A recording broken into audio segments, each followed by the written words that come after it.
আওয়ামী লীগকে তুচ্ছ তাচ্ছিল্য করে নতুন প্রজন্মের যারা বিভিন্ন সময় বিভিন্ন ধরনের বক্তব্য বক্তৃতা বিবৃতি দিয়ে জাহির করছেন নিজেদেরকে, তাদের জন্য খুব খারাপ সময় আসতেছে সামনের দিকে। আওয়ামী লীগ রাজপথে তাদের শক্তি সামর্থ্য দেখানোর প্রস্তুতি নিচ্ছে, এবং যেটা আমি আগেও বলছি যে আওয়ামী লীগ যে কি জিনিস, এইটা যারা আওয়ামী লীগের আন্দোলন সংগ্রামের সময়গুলা দেখে নাই তারা আসলে বুঝতে পারবে না।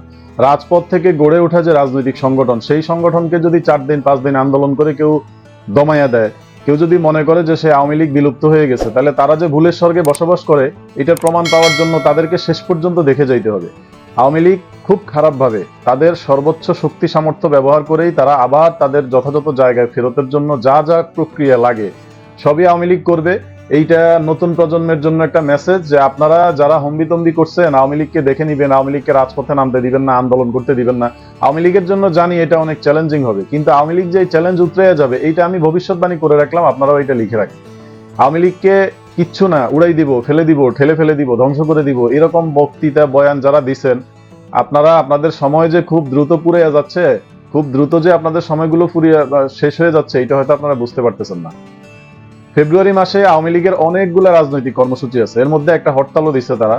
এবং আমি যতটুকু বুঝতে পারতেছি মার্চ মাস থেকে আওয়ামী লীগ তার সর্বোচ্চ শক্তি সামর্থ্য ব্যবহার করে রাজনীতিতে আবার সক্রিয় হবে।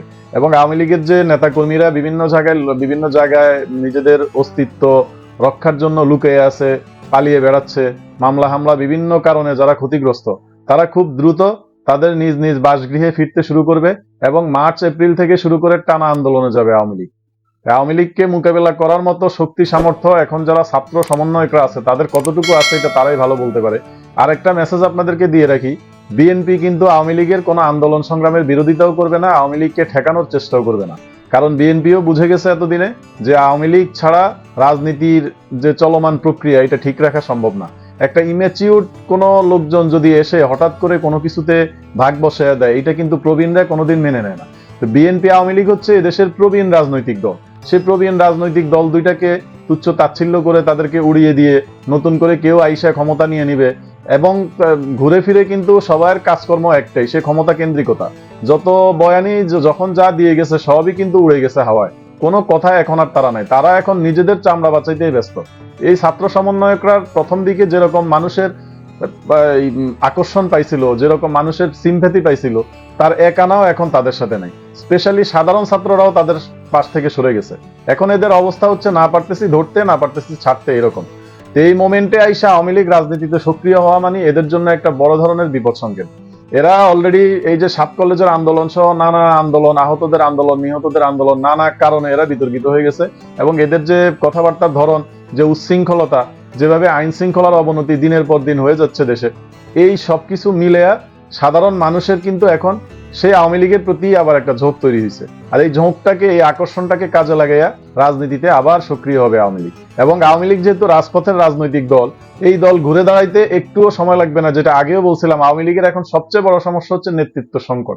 যেহেতু ফেব্রুয়ারিতে তারা একটা বড় প্রস্তুতি নিয়ে মাঠে নামতেছে, অতএব ফেব্রুয়ারি থেকে আওয়ামী লীগের শক্তি সামর্থ্য সম্পর্কে এই নতুন প্রজন্ম জানতে পারবে। দীর্ঘ 16 বছর আওয়ামী লীগ ক্ষমতায় থাকার কারণে তাদের নেতাদের শরীরে এত পরিমাণ তেল চর্বি জমে গেছিল, যারা আন্দোলন কিভাবে করতে হয় সেটাই ভুলে গেছে। এখন যেহেতু সবাই পিঠ দেয়ালে ঠেকে গেছে, অতএব এখন আর সামনে ছাড়া পিছনের দিকে যাওয়ার কোনো উপায় নেই।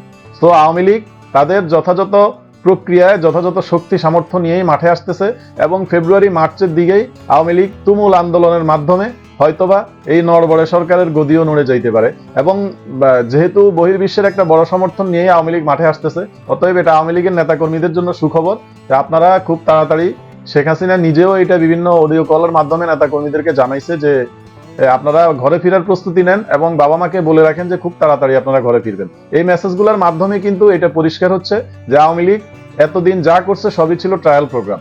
এখন আওয়ামী লীগ চূড়ান্ত প্রোগ্রামে যাচ্ছে, এবং এই প্রোগ্রামে আওয়ামী লীগের সঠিক রূপটা দেখাবে বলে আমার মনে হচ্ছে। এটা সত্য যে আওয়ামী লীগ এত ক্রিটিক্যাল মোমেন্ট আর পার করে নাই।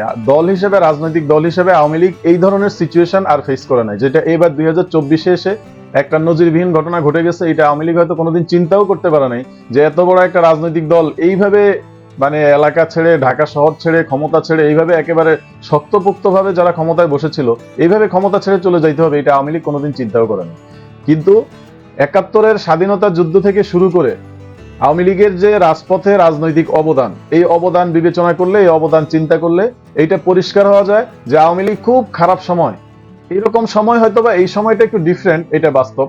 এইরকম সময় হয়তো আওয়ামী লীগ পার করে নাই, কিন্তু আওয়ামী লীগ অনেক ক্রিটিক্যাল মোমেন্ট পার করে আসছে। রাজনৈতিক অনেক খড় উতরাই পেরিয়ে, অনেক বাধা বিপত্তি পেরিয়ে, অনেক কণ্টকাকীর্ণ পথ পাড়ি দিয়ে কিন্তু আওয়ামী লীগ আজকের এই জায়গায় আসছে। অতএব আওয়ামী লীগকে যারা ফুটপাতের টং দোকান মনে করে ঠেলে ফেলে দেওয়ার চিন্তা ভাবনা করতেছিলেন, আপনাদেরকে বারবার বলছিলাম যে আওয়ামী লীগ কি জিনিস এটা সম্পর্কেই আপনাদের কোনো ধারণা নেই।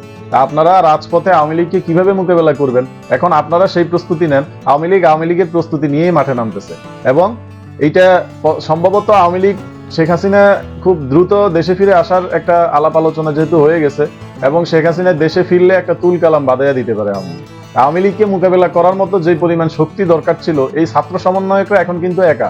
তাদের পাশে এখন কোনো রাজনৈতিক দল নেই, একমাত্র জামাত ইসলাম ছাড়া। তো জামাত ইসলাম সহ অন্য যারা তাদের হিতাকাঙ্ক্ষী, যারা তাদের সমর্থনকারী, তারা কতটুকু তাদেরকে শেল্টার দিয়ে রাজপথে টিকিয়ে রাখতে পারবে, এইটা এখন দেখার বিষয়। ফেব্রুয়ারিতে যেহেতু আওয়ামী লীগ একটা হরতালের ডাকও দিছে, এই হরতালটাও হয়তো বা শান্তিপূর্ণভাবেই তারা পালন করবে, কারণ ফেব্রুয়ারি মাসটা পুরোপুরি আওয়ামী লীগ চাচ্ছে যে রাজপথের নেতাকর্মীদেরকে ফিরানোর জন্য। তবে মার্চ থেকে পুরোপুরি অপারেশনে যাবে আওয়ামী লীগ, এবং তাদের যে যতটুকু রাজনৈতিক কারিশমা আছে সেটা তারা মার্চ থেকে দেখানো শুরু করবে। এইটা আওয়ামী লীগের নেতাকর্মীদের জন্য সুখবর, যে যারা দীর্ঘদিন ঘরের বাইরে অবস্থান করতেছেন, ঘরে ঘুমাইতে পারতেছেন না, বাড়ি ঘরে ফিরতে পারতেছেন না, পরিবারের সাথে দেখা সাক্ষাৎ করতে পারতেছেন না, হয়তোবা আপনাদের জন্য কোনো একটা সুযোগ সামনে আসতেছে ঘর বাড়িতে ফেরার জন্য, রাজপথে ফেরার জন্য। তবে যারা চর্বি জমাইয়া ফেলছে তাদের এখন চর্বি গলানোর সময় হয়ে গেছে। এখন আপনাদেরকে মাঠে আপনাদের শক্তি সামর্থ্যের সক্ষমতা দেখাইতে হবে। এটার জন্য আপনারা এখন প্রস্তুত হয়ে মাঠে নামতে হবে। এতদিন যা খাইছেন, যা তেল জমাইছেন, এখন তেল ঝরানোর জন্য রাজপথে এই যে বডি স্প্রে সুগ্রানে আপনাদের তো আশেপাশে কেউ ভিড়তে পারতো না, এখন এই বডি স্প্রে ধুয়ে ঘামের গন্ধের জন্য প্রস্তুতি নেন, রাজপথে দৌড়ঝাঁপের জন্য প্রস্তুতি নেন, নিজেদের অধিকার নিজেরা কিভাবে আদায় করে নেবেন সেই প্রস্তুতি নেন।